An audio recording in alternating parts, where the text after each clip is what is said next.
नमस्कार, मी शिल्पा. न्यूज मराठी 24/7च्या ताज्या घडामोडी या विशेष बातमीपत्रात आपल्या सर्वांचं स्वागत. जळगाव जिल्ह्यातील चोपडा विधानसभा मतदारसंघात विशेष मतदार पडताळणी मोहिमेला प्रशासनाकडून वेग देण्यात आलाय. मात्र पडताळणीसाठी अवघे 15 दिवस शिल्लक असताना आतापर्यंत केवळ 19.32% मतदारांचीच पडताळणी पूर्ण झाली आहे. चोपडा मतदारसंघात एकूण 3,27,000हून अधिक मतदार असून त्यापैकी सुमारे 2.5 लाख मतदारांची पडताळणी अद्याप बाकी असल्याची माहिती प्रशासनाने दिली. सध्या बूथ लेवल अधिकारी अर्थात BLO आणि त्यांचे सहाय्यक घराघरात जाऊन मतदार पडताळणीचे काम करत आहेत. मात्र काही भागात जनप्रतिनिधी आणि स्थानिक पदाधिकाऱ्यांच्या अपेक्षित सहभागांचा अभाव असल्याने ही प्रक्रिया संथ गतीने सुरू असल्याचं सांगितलं जात आहे. दरम्यान ज्या मतदारांपर्यंत BLO अद्याप पोहोचले नसतील त्यांनी संबंधित मतदान केंद्रांवरून पडताळणीचा अर्ज घेऊन आवश्यक कागदपत्रांसह तो भरून प्रशासनाला सहकार्य करावे असं आवाहन चोपडेचे तहसीलदार भाऊसाहेब थोरात यांनी केले. SIR अंतर्गत 10 चोपडा अज मतदारसंघामध्ये मतदार पडताळणीचे काम सुरू असून या कामी एकूण यादी भाग 334 करिता BLO यांची नेमणूक केली असून त्यांना सहाय्यक म्हणून अन्य कर्मचारी देखील नियुक्त केले आहेत. या विधानसभा मतदारसंघात 3,27,449 अशी मतदारसंख्या असून आज अखेर 63,249 अर्थात 19.32 इतक्याच मतदारांची पडताळणी आपण पूर्ण केलेली आहे. आता मतदार पडताळणीसाठी अत्यंत कमी कालावधी शिल्लक असून आपल्या माध्यमातून मी राजकीय पक्षांचे BLA सर्व पदाधिकारी आणि सर्वच मतदार यांना आवाहन करतो की आपण आपल्या घरी येणारे BLO यांना आवश्यक ते सहकार्य करावं. ते जे माहिती मागतील ती त्यांना पुरवण्यात यावी. तसेच काही ठिकाणी BLO आपल्याला न झाल्यास आपण आपलं जे नेहमीचं मतदान केंद्र आहे त्या ठिकाणी संपर्क साधून आपले जे काही EF गणनापत्रक फॉर्म आहे ते भरून द्यावेत, जेणेकरून त्याची पुढील कारवाई डिजिटायझेशन आम्हाला करणे सुलभ होईल.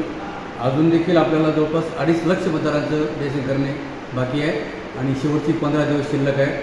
त्यामुळे त्वरा करावी आणि प्रशासनाला सहकार्य करावे. जळगावमध्ये राष्ट्रवादी काँग्रेस शरदचंद्र पवार गटांच्या नेत्या रोहिणी खडसे यांनी मुख्यमंत्री माझी लाडकी बहीण योजनेवरून राज्य सरकारवर जोरदार टीका केली आहे. योजनेतून तब्बल 92 लाख महिलांची नावे वगळण्यात आल्याचा दावा करत सरकारने निवडणुकीत दिलेल्या आश्वासनाचा विसर पडल्याचा आरोप त्यांनी केला आहे. रोहिणी खडसे म्हणाल्या की निवडणुकीच्या काळात महिलांच्या सक्षमीकरणासाठी मोठ्या घोषणा करणारे सरकार आता योजनांचा खर्च वाढल्याचं कारण पुढे करत लाभार्थी महिलांची नावे कमी करत आहेत. महिलांच्या हितांची योजना म्हणून जाहीर करण्यात आलेल्या या घोषणेतून मोठ्या प्रमाणात नावे वगळली जात असतील तर त्यामागील कारण सरकारने स्पष्ट करावे अशी मागणी त्यांनी केली. मुख्यमंत्री आणि दोन्ही उपमुख्यमंत्र्यांवर निशाणा साधत महिलांना दिलेले आश्वासन सरकारने कायम ठेवावे आणि पात्र लाभार्थ्यांना योजनेचा लाभ सुरूच ठेवावा असंही त्या म्हणाल्या. काही महिन्यांपूर्वी 80 लाख लाडक्या बहिणींना अपात्र करण्याचं काम सरकारच्या माध्यमातून झालं आणि गेल्या महिन्यामध्ये 12 लाख लाडक्या बहिणी अपात्र करण्यात आल्या. म्हणजे आता हा आकडा 92 लाख लाडक्या बहिणींना अपात्र करण्यापर्यंत पोहोचलेला आहे. सरकारमधले काही लोक सांगतात की लाडक्या बहिणींवरचा खर्च हा वाढलेला आहे. जो 26,000 कोटींपर्यंतचा होता तो आता 32,000 कोटींपर्यंत जाऊन पोहोचलेला आहे. म्हणजे जवळजवळ 7,500 कोटी रुपये हा लाडक्या बहिणींवरती केला जाणारा खर्च वाढलेला आहे असं सरकारमधल्या काही लोकांचं म्हणणं आहे. माझं देवाभाऊ आणि शिंदे भाऊंना एकच विचारणं आहे की तुम्हाला आता लाडक्या बहिणींवरचा खर्च दिसायला लागलाय का? तुम्हाला आता लाडक्या बहिणी जड वाटायला लागल्या आहेत का? जिथे तुम्ही लाडक्या बहिणींचे सगळे लाड पुरवतात, त्यांच्या सगळ्या हट्ट पुरवतात, तिथे महाराष्ट्रातल्या माझ्या लाडक्या बहिणींवरचा खर्च काढण्या इतपत किंवा आता त्यांच्यावरती होणारा खर्च हा तुम्हाला जड वाटायला लागलाय का? आज लाडक्या बहिणींच्या पाठीशी खंबीरपणे उभे राहणारे लाडके दादा नाहीत. पण माझी सुनेत्रा वहिनींना विनंती आहे की महाराष्ट्रातल्या लाडक्या बहिणींच्या पाठीशी खंबीरपणे उभं राहण्याचं काम तुम्ही तरी करावं. संत तुकाराम महाराजांच्या पालखी सोहळ्यात भक्ती आणि लोककलेचा अनोखा मिलाप बारामती जिल्ह्यात दौंड तालुक्यातील वाखरी येथे पाहायला मिळाला. येथे टाळ आणि चाळांचा सुरेल संगम घडवत कलाकारांनी अभंग आणि लावणीच्या माध्यमातून वारकऱ्यांचे लक्ष वेधून घेतले. आषाढी वारीच्या परंपरेला लोककलेची जोड देणारा हा उपक्रम गेल्या 32 वर्षापासून न्यू अंबिका कला केंद्राच्या माध्यमातून सातत्याने राबवण्यात येतोय। या सादरीकरणाला वारकरी आणि भाविकांनी उत्स्फूर्त प्रतिसाद दिला असून भक्ती रस आणि लोककलेचा संगम अनुभवण्याची संधी मिळाल्याची भावना उपस्थितांनी व्यक्त केली आहे। भक्तिमय वातावरणात रंगलेल्या या सांस्कृतिक सादरीकरणामुळे वारीतील आनंद अधिकच द्विगुणित झाला आहे। या संदर्भात आता पाहूया कलाकारांनी काय प्रतिक्रिया दिल्या। तुकाराम महाराजांची पालखी देहूवरून निघाल्यानंतर पंढरपूरला जाते। पंढरपूरला जात असताना वाखारी गावामध्ये न्यू अंबिका सांस्कृतिक कला केंद्र आहे। या कला केंद्राचे संचालक डॉक्टर अशोक जाधव आणि जयश्री अक्का जाधव यांनी गेल्या 32 वर्षांपासून ही परंपरा चालू ठेवली। या परंपरा चालू ठेवल्यामुळे आम्हा कलाकारांना वारकऱ्यांची सेवा करण्याचे भाग्य लागते। आम्ही तर विठ्ठलाकडे जाऊ शकत नाही, पायवारी आम्ही करू शकत नाही, त्यामुळे वारकऱ्यांची सेवा करूनच आम्हाला आनंद मिळतो आणि या वारकऱ्यांच्या सेवेतूनच आम्हाला विठ्ठल भक्ती मिळते, त्यांच्या रूपाने रखमाई मिळते। आम्ही नृत्य सादर करतो, लावणी आणि अभंग यांची जुगलबंदी असते। गेल्या 2-2.5 महिन्यांपासून आम्ही रेसल करून लावणी जुगलबंदी सादर करतो। तर वारकऱ्यांच्या मनोरंजनासाठी हे काही सगळं करतो आम्ही, त्यांचा थकवा दूर व्हावा म्हणून। खूप छान वाटतं आम्हाला की वारकऱ्यांची आमच्याकडे सेवा घडते। अशीच सेवा आम्हाला प्रत्येक वर्षी घडवू, आमच्या हाताने व्हावं हे सगळं। आणि लावणी आणि अभंग हे नृत्य आम्ही करतो, हे आम्हाला खूप भारी वाटतं की आम्ही या दोन लावणी आणि नृत्य करतो, त्याच्यातून वारकऱ्यांना आनंद मिळतो आणि त्यांचा प्रतिसाद आम्हाला खूप चांगला मिळतो। आणि इथून पुढेही असंच आमच्या हातून सेवा घडू त्यांची, खूप चांगलं वाटतं।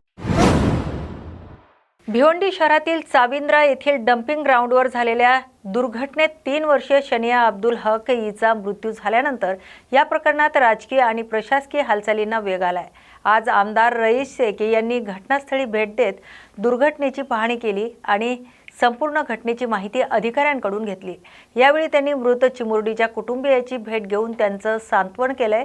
तर या दुर्घटनेनंतर संतप्त नागरिकांनी डंपरला आग लावत संबंधित कार्यालयाची तोडफोड केली। या पार्श्वभूमीवर कायदा आणि सुव्यवस्था राखण्यासह दोषींवर कठोर कारवाईची मागणी केली। या दरम्यान संबंधित प्रकरणातील जबाबदार व्यक्तींवर कायदेशीर आणि कठोर कारवाई करण्याचे निर्देश आमदार रईस शेख यांनी तालुका पोलीस आणि शांतीनगर पोलीस ठाण्याच्या अधिकाऱ्यांना दिले। तसेच पीडित कुटुंबाला न्याय मिळावा यासाठी आपण पाठपुरावा करणार असल्याचंही त्यांनी स्पष्ट केलंय। खूपच दुःखद दुर्घटना आहे ती। मी परिवाराला भेटलो, आम्ही सर्व लोकांचा असा म्हणजे माझी पण मुलगी आहे, तर आम्ही स्वतः तिथे जाऊन त्यांच्याशी बोललोय सगळं। आणि आता सिनियर पी इथे आहेत आणि त्यांना पण सूचना केली की कठोर इन्व्हेस्टिगेशन करून जे दोषी असेल त्यांच्यावर कडक कारवाई करा। आणि या परिसरमध्ये कसं इम्प्रूव्हमेंट करायचं आहे तर स्थानिक आमचे महानगरपालिकेचे अधिकारी, स्थानिक लोकप्रतिनिधी हे सगळे बसून एक व्यवस्था करणार आहे आता, जेणेकरून असे जे इन्सिडेंट झाले ते होऊ नये आणि कसं आपण हे इम्प्रूव्ह करू शकतो आणि हा डम्पिंग ग्राउंड इथून कसं शिफ्ट करू शकतो ते आम्ही बघणार आहे।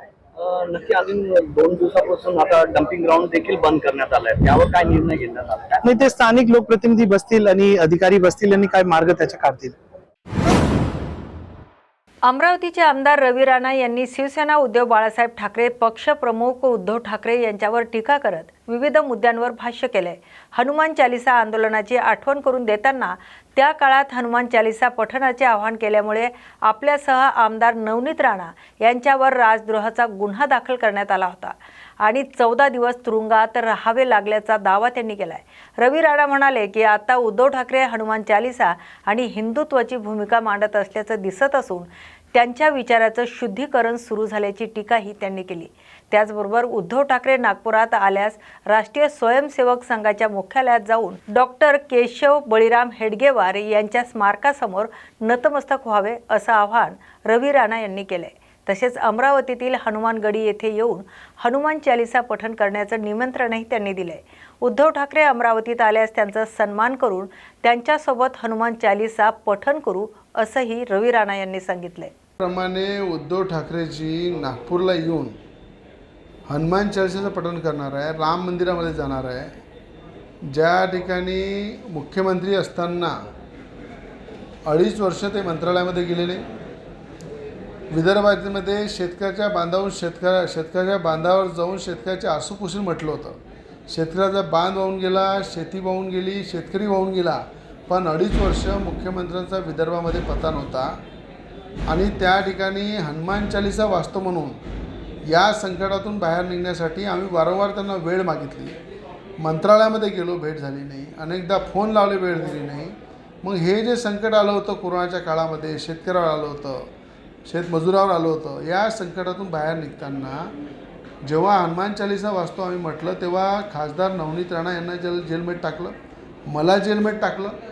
14 दिवस राजद्रोहाचा गुन्हा दाखल करून हनुमान चालीसा म्हणतो म्हणून जेलमध्ये टाकणे, राम भगवंताचा विरोध करणे, हनुमान चालीसाचा विरोध करणे आणि आज खऱ्या अर्थानं ते स्वतःचं शुद्धीकरण करत आहे. ज्या पद्धतीनं ते सेक्युलर म्हणून वागत होते, आज हिंदुत्वाच्या विचारावर चालण्याचा ते प्रयत्न करत आहे, बाळासाहेबांच्या विचारावर चालण्याचा प्रयत्न करत आहे. बाळासाहेबांचे विचाराचे आमदार जेव्हा त्यांना सोडून गेले, खासदार सोडून गेले, तेव्हा त्यांना लक्षात आलं की बिना राम बिना हनुमान बिना काही होऊ शकत नाही.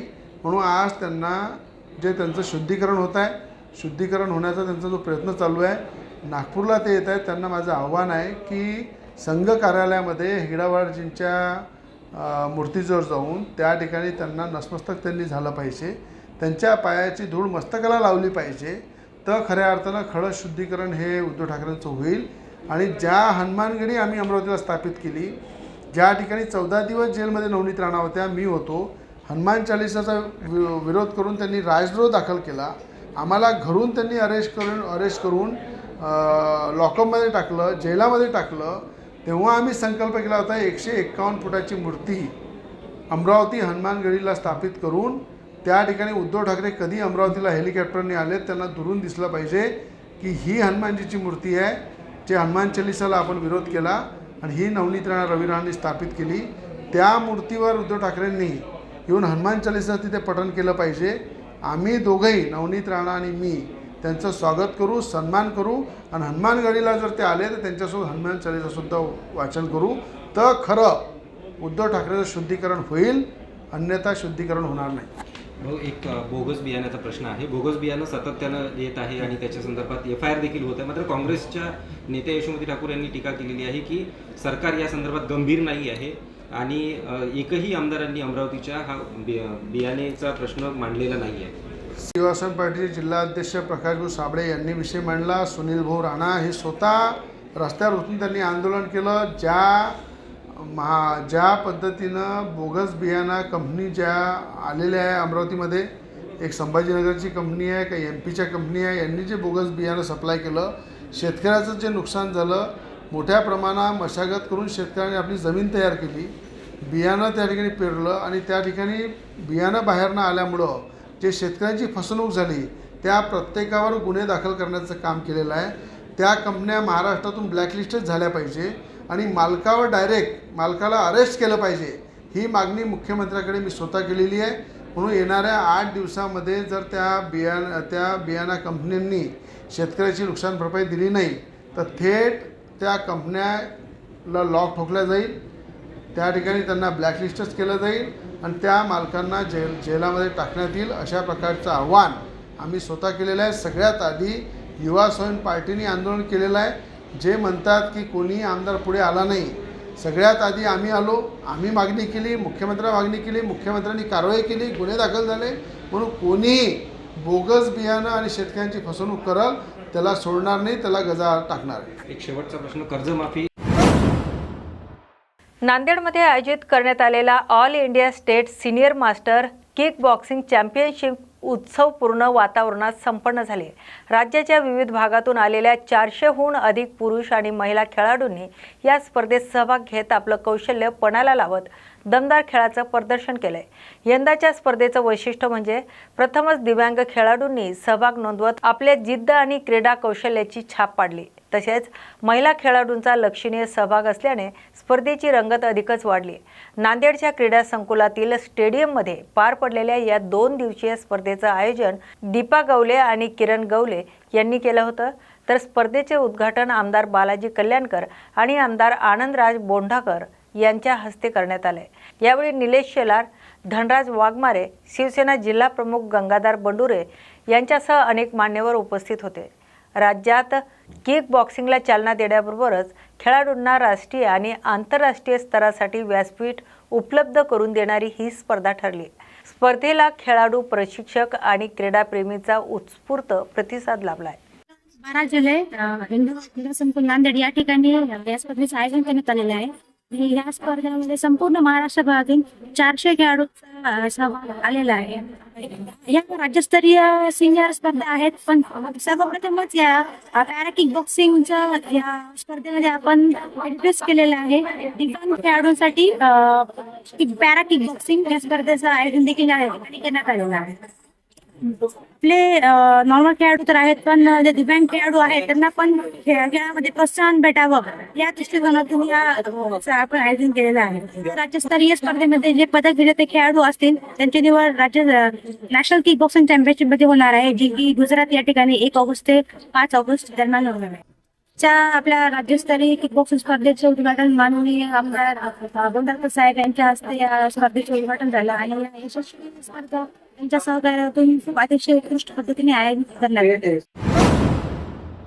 लातूर जिल्ह्यातील लातूर, बाभळगाव, निंदूर, निलंगा, औराद, शहाजानी या सुमारे 70 किलोमीटर लांबीच्या काँक्रीट रस्त्याचा निकृष्ट दर्जाच्या बांधकामाची चौकशी तसेच भिंगोली येथील अवैध मुरुम उत्खनन प्रकरणाची सखोल चौकशी करण्याची मागणीसाठी छत्रपती संभाजीनगर येथील विभागीय आयुक्त कार्यालयासमोर शांततापूर्ण धरणे आंदोलन करण्यात आले. सामाजिक कार्यकर्ते विवेक माधवराव साळुंके आणि प्राध्यापक शिवाजी महादेव येडके यांच्या नेतृत्वाखाली झालेल्या या आंदोलनात संबंधित रस्त्याच्या कामात मोठ्या प्रमाणावर तांत्रिक त्रुटी झाल्याचा आरोप करण्यात आला आहे.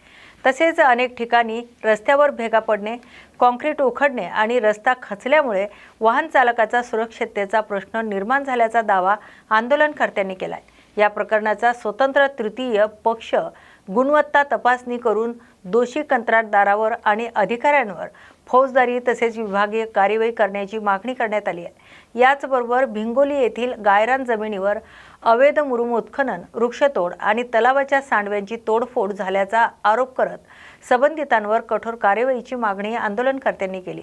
प्रशासनाने तातडीने योग्य निर्णय घ्यावा, अन्यथा 20 जुलै रोजी पालकमंत्र्यांच्या दालनासमोर आंदोलन आणि त्यानंतर मागण्याही मान्य न झाल्यास 15 ऑगस्टपासून मंत्रालयासमोर बेमुदत आमरण उपोषण सुरू करण्याचा इशारा आंदोलनकर्त्यांनी दिलाय. मी प्राध्यापक शिवाजी येडके आज या ठिकाणी विभागीय आयुक्त कार्यालयाच्या समोर आम्ही 1 दिवसीय उपोषणास सुरुवात केलेली आहे. सर, तुमच्या काय मागण्या आहेत? लातूर जहिराबाद हा जो MSRDCच्या अंतर्गत कन्स्ट्रक्ट केलेला रस्ता आहे, त्या रस्त्याचं निकृष्ट दर्जाचं बांधकाम आणि त्याच्यामुळं असंख्य ग्रामस्थांना ज्या गोष्टींना सामोरे जावं लागत आहे आणि ज्या ग्रामस्थांच्या मृत्यू झाल्या किंवा जे ग्रामस्थ अपंग झाले किंवा जे कोमात आहेत, अशा ग्रामस्थांना कशाही प्रकारची मदत आत्तापर्यंत मिळालेली नाही आहे किंवा या संदर्भामध्ये जो कॉन्ट्रॅक्टर होता किंवा जे सब कॉन्ट्रॅक्टर होते त्यांच्या विरोधात कसल्याही प्रकारची त्या ठिकाणी ॲक्शन झालेली नाही. तुम्ही प्रशासनाशी काही पत्रव्यवहार वगैरे केला आहे का? निश्चितपणे महाराष्ट्र शासनाशी कन्सर्न जे काही अधिकारी आहेत, उपविभागीय आयुक्तालय असेल, माननीय महाराष्ट्र राज्याचे मुख्यमंत्री साहेब असतील, पालकमंत्री साहेब असतील आमच्या लातूर जिल्ह्याचे, तसेच डिस्ट्रिक्ट कलेक्टर असतील, अशा सर्वांना आम्ही हा पत्रव्यवहार केलेला आहे. सर, मग पाहू शकता सर, आम्ही काही गुगल इमेजेस आत्ताच काही दिवसापूर्वी त्या ठिकाणी काढलेले आहेत. मी आपल्याला या इमेजेसच्या सर, हे गुगल इमेजेस आहेत, काही दिवसापूर्वी आम्ही काढलेले. याच्यामध्ये आपण पाहू शकता जो काही लायबिलिटी पिरियड आहे, ज्या लायबिलिटी पिरियड आहे त्या लायबिलिटी पिरियडमध्ये जो कन्सर्न कॉन्ट्रॅक्टर आहे त्यानं ते डिफेक्शन कंप्लीट केलं पाहिजे होतं, परंतु MSRDCच्या वारंवार सूचना MSRDCनं देऊन सुद्धा त्या कॉन्ट्रॅक्टरनं या लिमिटेशन्सवरती कसल्याही प्रकारचं काम केलेलं नाही आहे आणि त्याच्यामुळं जे लहान लहान खेडीपाडी आहेत, जे तालुका आहेत, तिथल्या असंख्य लोकांना आपल्या जीवाला मुकावं लागतं. तर याला जबाबदार कोण आहे सर? एक MSRD जबाबदार आहे का, तो कॉन्ट्रॅक्टर जबाबदार आहे का, स्टेट गव्हर्नमेंट जबाबदार आहे? असंख्य घराचे जे नेतृत्व करणारे लोक आहेत त्यांनी आपला जीव गमावला आहे त्या ठिकाणी. माननीय मुख्यमंत्री साहेबांना मी सांगू इच्छितो, या रस्त्याची सखोल चौकशीचे आदेश तुम्ही ताबडतोब काढावे. याच्या ज्या टेक्निकल बाजू आहेत त्या टेक्निकल बाजू तुम्ही ताबडतोब चेक करून तुमच्या टेक्निकल टीमच्या माध्यमातून चेक करून ज्या काही चुका आणि ज्या काही उणिवा आहेत त्या लोकांच्या समोर आणाव्यात आणि या सगळ्या गलथान कारभारामुळं ज्या लोकांना आपला जीव गमवावा लागला आहे, ज्या लोक हँडिकॅप्ट आहेत त्यांना ताबडतोब फायनान्शियल आर्थिक मदत करावी आणि ज्या लोक मृत्युमुखी पडले त्यांच्या प्रत्येक फॅमिलीतल्या घराला एकाला तरी तुम्ही शासकीय नोकरीमध्ये त्या ठिकाणी रुजू करून घ्यावं. मोजी बिंगुली सुळानपाळ या गावातील मुरुमाचा एवढा मोठा उत्खनन केलेला आहे. त्याला परमिशन असताना दुसऱ्याच ठिकाणी त्यानं मुरुम उचलला. ज्या ठिकाणी दरवर्षी शाळा सुरू झाल्यानंतर झाडे लावली जातात असे पूर्ण झाडे उकरून कमीत कमी 30 ते 40 फूट त्या कॉन्ट्रॅक्टदाराने मुरुम खणला आहे. त्याच्यावर कोणत्याही प्रशासनाने आजपर्यंत लक्ष दिलेलं नाही. तहसीलदारशी बोलणं झालं, तहसीलदार म्हणतात आम्हाला माहिती नाही, पण मुरुम काढणं तर इकडे रोज चालू आहे. ते गौण खनिज आहे ना सर? हो गौण. मग त्यांचं परमिशन वगैरे काही घेतलेलं नाही का सर? परमिशन घेतलं 3 मीटरची परमिशन घेतलं. दुसऱ्या गटात उपसा केला गायरांमधला. गायरांमधला उपसा कोणीही करू शकत नाही. पण हे सगळं तहसीलदार, नायब तहसीलदार असो, तलाठी असो किंवा मंडळाधिकारी असो या संगनमताने हे सगळं काम झालेलं आहे. म्हणजे प्रशासनाची त्यांनी दिशाभूल करून दुसरीकडेच उत्खनन केलेलं आहे. केलेली आहे. पण याच्यावर कोणताही तहसीलदार किंवा नायब तहसीलदार, मंडळाधिकारी याच्यावर कोणीही लक्ष दिलेलं नाही. तरी ह्या पूर्ण खडक मुरुम उपसा केलेली आहे. पूर्ण त्याची चौकशी झाली पाहिजे. जेवढा मुरुम उत्खनन केला आहे त्याची रॉयल्टी शासनाला भरली पाहिजे. अन्यथा आम्ही 20 तारखेला मंत्रालयासमोर आंदोलन करू. Sir byte continue. Yes sir, continue. Sir याच्या पुढे मी थोडंसं आणखी बोलू शकतो की महाराष्ट्र गव्हर्नन्सीला आदरणीय मुख्यमंत्री साहेबांना एक अशी परत मी विनंती करू इच्छितो की छोट्या छोट्या शहरामधले जे काही नॅचरल रिसोर्सेस आहेत जसं की डोंगर आहेत, दऱ्या आहेत, बरोबर आहे, तर डोंगर अत्यंत तालुक्याच्या ठिकाणी असलेले डोंगर, छोट्या शहराच्या ठिकाणी असलेले डोंगर पूर्ण ते नॅचरल रिसोर्सेस डॅमेज केले जात आहेत, त्यांचं उत्खनन केलं जात आहे आणि हे पूर्णपणे इलिगल आहे. कुठल्याही नॅचरल रिसोर्सेसला कसल्याही प्रकारच्या माध्यमातून तुम्ही उकरू शकत नाहीत, त्यांचं उत्खनन करू शकत नाहीत. तर ताबडतोब सर आपण याच्यावरती ॲक्शन घेणं गरजेचं आहे आणि या अशा नॅचरल रिसोर्सेसचं जतन करणं गरजेचं आहे त्या ठिकाणी. Thank you sir. गडचिरोली जिल्ह्यातील सिरोंचा तालुक्यात जिल्हा परिषद प्राथमिक शाळा गंजीराम नापेटा येथील विद्यार्थी शाळा अभावी शिक्षणापासून वंचित राहत असल्याची बातमी न्यूज मराठी 24/7ने प्रकाशित केल्यानंतर प्रशासनाने तातडीने दखल घेतली आहे. आज 3 अधिकाऱ्यांचे पथक गावात दाखल होत ग्रामस्थ, पालक आणि शाळा व्यवस्थापन समितीच्या सदस्यांची सविस्तर माहिती नोंदवून चौकशी सुरू केली. मागील शैक्षणिक वर्षात पटसंख्या कमी झाल्याच्या कारणावरून ही शाळा बंद करण्यात आली होती. मात्र यंदाच्या शैक्षणिक वर्षात 13 विद्यार्थी शाळेत प्रवेश घेण्यात तयार असून भविष्यात ही संख्या वाढण्याची शक्यता असल्याचा दावा ग्रामस्थांनी केलाय. तसेच काही शिक्षकांच्या सततच्या अनुपस्थितीमुळे विद्यार्थ्यांच्या टीसी देण्यात आल्याचा आणि काही पालकांच्या स्वाक्षऱ्यांबाबतही आक्षेप उपस्थित करण्यात आलाय. दुसऱ्या गावातील शाळेत मुलांना शिक्षणासाठी पाठवण्याची आर्थिक क्षमता अनेक पालकांकडे नसल्याने विद्यार्थ्यांच्या शिक्षणाचा प्रश्न गंभीर बनलाय. त्यामुळे शाळा पूर्व सुरू करावे आणि संपूर्ण प्रकरणाची निष्पक्ष चौकशी करून योग्य निर्णय घ्यावा अशी मागणी ग्रामस्थांनी केली आहे. दरम्यान चौकशीसाठी आलेले केंद्र प्रमुख KR सोमनपल्ली यांनी ग्रामस्थ आणि पालकाचे जबाब नोंदवण्यात आले असून चौकशी अहवाल वरिष्ठ अधिकाऱ्यांकडे सादर करण्यात येणार असल्याची माहिती दिली. या बातमीचा सविस्तर आढावा घेतलाय आमचे प्रतिनिधी देवेंद्र कुमार रंगुवार यांनी. आपण याविषयी पुन्हा येथील शाळा व्यवस्थापन समितीचे अध्यक्ष सुरेश गुरगम यांच्याशी जाणून घेऊ की हे कितपत योग्य झालेलं आहे या शाळा बंद होण्यामागचं कारण. మాకు ఏం తెలియదు. ఆడ జెండా పండుగ జెండా ఎక్కడినాడు సంతకం పెట్టమంటే మేము ఆడ రాసినాము సంతకం. అంతే ఇక మాకు అంతకు మించి ఏది తెలియదు. अध्यक्ष हे तेलुगू भाषिक असून यांना मराठी वाचता येत नाही. हे शाळा व्यवस्थापन समितीचे अध्यक्ष आहे. या अध्यक्षाला अंधेरीमध्ये ठेवून येथील शिक्षकांनी ठराव पारित करून घेतले. याच्यावर शाळा बंद होत आहे म्हणून यांना काही सांगितले नाही आणि स्वतः पूर्ण आपले जे फायदेशीर आहे ते लिहून घेतले आणि बाकीच्या सैन खोट्या सैन लावले असे यांचे आरोप आहे. तरी या शिक्षकावर कारवाई व्हावी आणि शाळा पूर्व सुरू करावी. देवेंद्र कुमार रंगुवार, प्रतिनिधी न्यूज मराठी 24/7 सिरोंचा गडचिरोली. आले आहेत या शाळेत, तर या कारवाईमध्ये आपण कोणते पुरावा गोळा केले आहेत? आम्ही चौकशीसाठी सकाळी 8 वाजता इथं आलो.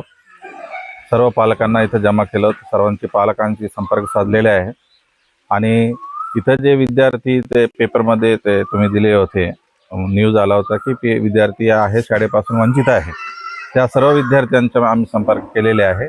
एकूण 13 विद्यार्थी आहेत. इतरत्र काही मुलं कॉन्व्हेंटमध्ये आहे, परंतु इथल्या लोकांनी असं सांगितलं की आम्हाला कॉन्व्हेंटच्या फीस देण्याची हैसियत नाही आहे, आम्ही खूप गरीब आहे, आमची शाळा सुरू झाली तर आमचे मुलं इथं शिकतील आणि चांगले शिक्षक पुरवण्यात यावी अशी मागणी त्यांनी केलेली. हे शाळा मागच्या वर्षी शाळा बंद होण्यामागे नेमकं काय कारण होतं? मागच्या वर्षी शाळा बंद होण्याचा आम्ही तपास केले असता 3 विद्यार्थी होते आणि 3 विद्यार्थ्यांना शिकवणं शक्य नाही म्हणून एक ग्राम शिक्षण समिती समिती आहे, त्यांची ठराव घेऊन त्या 3 विद्यार्थ्यांना TC देऊन शाळा बंद करण्यात आलेली आहे. नाही, पण लोकांचे असे म्हणणं आहे की त्या समितीचे ठराव आहे तेही खोटा ठराव आहे. शिक्षकाच्या अनुपस्थितीमुळे विद्यार्थी शाळा सोडले आणि शिक्षक पण वारंवार येत नव्हते, TC जबरदस्ती हाती लावण्यात आले, असे लोकांचे म्हणणे आहे. यावर तुमच्या काय सापडलं? हो, त्यांनी तसं सांगितले, पण आम्ही ते रजिस्टर बघितले, त्याचा ठराव लिहून आहे, सिग्नेचर्स आहे. आम्ही ते सिग्नेचर टॅली करू का डुप्लिकेट आहे कसं चांगले आहे, आम्ही या वरिष्ठांना कळवू आणि वरिष्ठांनी याच्यावर निर्णय घेतील. ठीक आहे सर. आणि आता पाहूया बीड जिल्ह्यातील शेतकऱ्यांच्या आंदोलनाची ही महत्त्वाची बातमी. मागण्यांसाठी सुरू करण्यात आलेले साखळी उपोषण आज 6व्या दिवशी सुरू आहे. 7 जुलैपासून सुरू असलेल्या या आंदोलनाला प्रशासनाकडून अद्याप ठोस प्रतिसाद न मिळाल्याने गावकऱ्यांनी सरकारविरोधात आक्रमक भूमिका घेतली आहे. आंदोलनकर्त्याच्या म्हणण्यानुसार 2025मधील अतिवृष्टीमुळे परिसरातील उभी पिके आणि सुपीक शेतीचं मोठं नुकसान झालंय. मात्र वर्ष उलटूनही शेतकऱ्यांना पीक विम्याची रक्कम आणि जमिनी वाहून गेल्याचं नुकसान भरपाई मिळालेली नाही. त्यामुळे गावातील शेतकरी एकत्र येत साखळी उपोषणात सहभागी झाले आहेत. दरम्यान प्रशासनाने तातडीने मागण्यांची पूर्तता करावी, अन्यथा 9 ऑगस्ट क्रांती दिनी मुंबईतील आझाद मैदानावर तीव्र आंदोलन आणि उपोषण करण्यात येईल असा इशारा आंदोलनकर्त्यांनी दिलाय. जय जिजाऊ जय शिवराय. गेले 6 दिवस झालं या ठिकाणी शेतकऱ्यांच्या न्याय हक्काच्या मागण्यांसाठी सर्व शेतकऱ्यांनी संभाजी ब्रिगेडच्या माध्यमातून इथं साखळी उपोषण आयोजित केलेलं आहे. तसं पाहिलं तर गेल्या 4 महिन्यापूर्वी याच ठिकाणी याच जागेवर शेतकऱ्यांनी आमरण उपोषण केलं होतं. त्या उपोषणामध्ये तहसीलदार असतील, जिल्हाधिकारी असतील, डेप्युटी कलेक्टर असतील, सगळ्यांनी हस्तक्षेप केला. आम्हाला कमिशनरपासून हस्तक्षेप केला आणि तुमच्या न्याय हक्काच्या मागण्यांसाठी आम्ही सरकारी दरबारी या हक्काच्या मागण्या आम्ही सरकारच्या कानावर घालूत आणि तुम्हाला न्याय मिळवून देऊत आणि येत्या 2 महिन्यामध्ये तुम्हाला विमा मिळेल अशा पद्धतीचं आम्हाला खोटं आश्वासन देऊन आम्हा सर्व शेतकऱ्यांची त्यावेळेच्या अधिकाऱ्यांनी, प्रशासनानं आणि सरकारनं फसवणूक केली. वारंवार शेतकऱ्यांनी याची विचारणा केली असता उडवाउडवीचे उत्तरं दिले. नाविलाजानं बीड जिल्ह्यातील शेतकऱ्यांसाठी संभाजी ब्रिगेडला पुढाकार घ्यावा लागला आणि संभाजी ब्रिगेडच्या पुढाकारातून शेतकऱ्यांच्या न्याय हक्कासाठी गेली 6 दिवस झालं इथं आमरण उपोषण, आपलं साखळी उपोषण चालू आहे. परंतु अजूनही प्रशासनानं म्हणावी तशी दखल या उपोषणाची घेतलेली नाही. शेतकऱ्यांचं म्हणणं एवढंच आहे की आम्हाला उंबरठा उत्पन्न लावलं जातं गेल्या 5 वर्षाचं. शेती जर पाहिली तर सगळ्यांनाच माहिती आहे की दरवर्षी शेती नुकसानीत आहे, परंतु गेल्या 5 वर्षाचं उंबरठा उत्पन्न लावून आमचं जर 2023चा असेल, 2024चा असेल, हा विमा सरकारनं बुडवण्याचं ठरवलेलं आहे. आणि याच्या पाठीमागे सरकारचा उद्देश एवढाच आहे. आमची सगळ्या शेतकऱ्यांची अशी शंका आहे की कंपन्यांचं घाबाड बांधण्यासाठी शेतकऱ्यांचा तोंडचा घास काढून घेण्याचा सरकार प्रयत्न करत आहे. तर असं हे शेतकरी होऊ देणार नाहीत आणि येणाऱ्या काळामध्ये प्रशासनानं, सरकारनं शेतकऱ्यांच्या मागण्याकडे लक्ष नाही दिलं तर मोठ्या प्रमाणात संभाजी ब्रिगेडच्या माध्यमातून रस्त्यावरची लढाई लढली जाईल. जय जवान जय किसान. शेतकऱ्याचा, कष्टकऱ्यांचा, श्रमिकांचा घामाचा पैसा शेतकऱ्याकडून जे पीक विमा मागणी आहे ते पीक विमा गेल्या 2023चा मंत्रालयामध्ये पेंडिंग आहे, 2020चा सुप्रीम कोर्टात पेंडिंग आहे, 2025साठी ही आमची पीक विमाची तीव्रतेने मागणी आहे. 2025ला अतिवृष्टी झालेली आहे. अतिवृष्टीमध्ये शेतकऱ्याचं शेत वाहून गेलेलं आहे. ज्यांनी पीक विमा भरला त्यांना त्यांच्या हक्काचा मोबदला मिळाला पाहिजे, पीक विमा मिळाला पाहिजे. ही भूमिका रास्त आणि योग्य आहे, न्यायाची आहे. जर पीक विमा नाही मिळाला ह्याच्या नंतरची स्टेप 9 ऑगस्ट 2026ला मंत्रालयाच्या समोर हे शेतकरी आंदोलनाच्या बसण्याच्या तयारीत आहेत. पीक विमा मिळालाच पाहिजे. पीक विमाची भूमिका शेतकरी सतत शासन म्हणते की सतत शेतकरी का मागतात. शेतकऱ्यांच्या न्याय मागण्यासाठी सतत जी भूमिका आहे, एका बाजूला कारखानदार आणि उद्योगपतींना कोट्यवधी रुपये कर्ज माफ केलं जातं आणि शेतकऱ्यांना तुटपुंजी पीक विमा भरलेला असताना ते देत नाही, टाळाटाळ होते. यासाठी प्रशासनावर कंट्रोल आणि नियंत्रण करावं, गतिमान करावं आणि तात्काळ पीक विमा वाटप करण्याची प्रयोजन करावे, ही प्रमुख मागणी आहे. आणि हा शेतकरी का मागतो सतत. राज्यघटनेच्या कलम 38 प्रमाणे 1 आणि 2 मध्ये नमूद आहे, शेतकरी हा समाज हा लोककल्याणकारी राज्य व्यवस्था स्थापन झाली पाहिजे. जर त्याचा दिसाळपणा येत असेल, पेंडिंग राहत असेल, त्याला गतिमान करण्याचं काम सध्याच्या सत्ताधाऱ्यांनी करणं योग्य राहील आणि ते तीव्रतेनं लक्षात घेऊन आमचा हक्काचा पीक विमा दिलाच पाहिजे, ही आमची प्रमुख मागणी आहे. जळगाव जिल्ह्यातील श्री क्षेत्र मुक्ताईनगर येथील पंढरपूरकडे निघालेल्या श्री संत मुक्ताबाई पालखी सोहळ्याचं बीड शहरात भक्तिमय वातावरणात उत्स्फूर्त स्वागत करण्यात आले. 24 जूनपासून सुरू झालेली ही पालखी 22 जुलै रोजी पंढरपूर येथे पोहोचणार असून मार्गातील 49 गावामध्ये भाविकांकडून तिचं स्वागत करण्यात येत आहे. बीड शहरात पालखीचं 2 दिवस मुक्काम होता, ज्यावेळी हजारो वारकरी आणि भाविकांनी पालखीचं दर्शन घेतलंय. संयोजकांच्या वतीने महाप्रसादाची व्यवस्था करण्यात आली होती. भजन, कीर्तन आणि हरिनामाच्या गजरात पालखीचं स्वागत करण्यात आलंय. विविध दिंड्यांचाही या सोहळ्यात सहभाग होता. तर या पालखीच्या सोहळ्यात महाराष्ट्रासह मध्य प्रदेश, जळगाव, बुलढाणा, अकोला आणि विदर्भातील अनेक भागातील वारकरी सहभागी झाले आहेत. प्रमुख हरिभक्त पारायण रवींद्र महाजन हरणे यांच्या कीर्तनांनाही भाविकांचा उत्स्फूर्त प्रतिसाद मिळालाय. दरम्यान वारकऱ्यांसाठी पाणी, निवारा, रुग्णवाहिका आणि आरोग्य पथकांची व्यवस्था प्रशासनाकडून करण्यात आली आहे. आज ही पालखी पंढरपूरच्या दिशेने पुढील प्रवासाला रवाना झाली आहे. नांदेड जिल्ह्यातील लोहा तालुक्यातील सुनेगाव येथे लोहा गंगाखेड राज्य महामार्ग क्रमांक 361F कामावरून वाद निर्माण झालाय. रस्त्याचं काम सुरू असताना RCC नालीचं बांधकाम न करता थेट रस्ता तयार केला जात असल्याचा आरोप क्रांतिकारी शेतकरी संघटनेने केलाय. संघटनेच्या म्हणण्यानुसार नालीचं बांधकाम न झाल्यास पावसाळ्यात पावसाचं पाणी गावात शिरून नागरिकांच्या घरामध्ये तसेच शेतीचे मोठे नुकसान होण्याची शक्यता आहे. त्यामुळे प्रथमच RCC नालीचं काम पूर्ण करून त्यानंतरच रस्त्याचं बांधकाम करण्यात यावं अशी मागणी करण्यात आली आहे. या संदर्भात क्रांतिकारी शेतकरी संघटनेचे जिल्हा अध्यक्ष बाळासाहेब जाधव यांनी लोहा तहसीलदारांना निवेदन सादर केले. प्रशासनाने तातडीने योग्य निर्णय न घेतल्यास तीव्र आंदोलन छेडण्याचा इशाराही यावेळी देण्यात आला.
दिल्लीतील भाजप नेत्या नाजिया इलाई खान यांनी इस्लामचे प्रेषित हजरत मोहम्मद पैगंबर यांच्याविषयी कथित आक्षेपार्ह आणि वादग्रस्त वक्तव्य केल्याचा आरोप करत त्यांच्या विरोधात तातडीने गुन्हा दाखल करण्याची मागणी परभणी जिल्हा काँग्रेस कमिटीने केली आहे। जिल्हा काँग्रेस कमिटीचे जिल्हा अध्यक्ष दुरानी अब्दुल्ला खान लतीफ खान यांच्या स्वाक्षरीने जिल्हा अधिकाऱ्यामार्फत भारताच्या राष्ट्रपतींना निवेदन पाठवण्यात आले। या निवेदनात संबंधित वक्तव्यामुळे मुस्लिम समाजाच्या धार्मिक भावना दुखावल्या गेल्याचा दावा करण्यात आला आहे। तसेच अशा प्रकारच्या वक्तव्यामुळे सामाजिक सलोखा बिघडण्याची शक्यता निर्माण होत असल्याचं नमूद करत भारतीय न्याय संहितेतील संबंधित तरतुदीनुसार गुन्हा दाखल करून कायदेशीर कार्यवाही करण्यात यावी अशी मागणी करण्यात आली।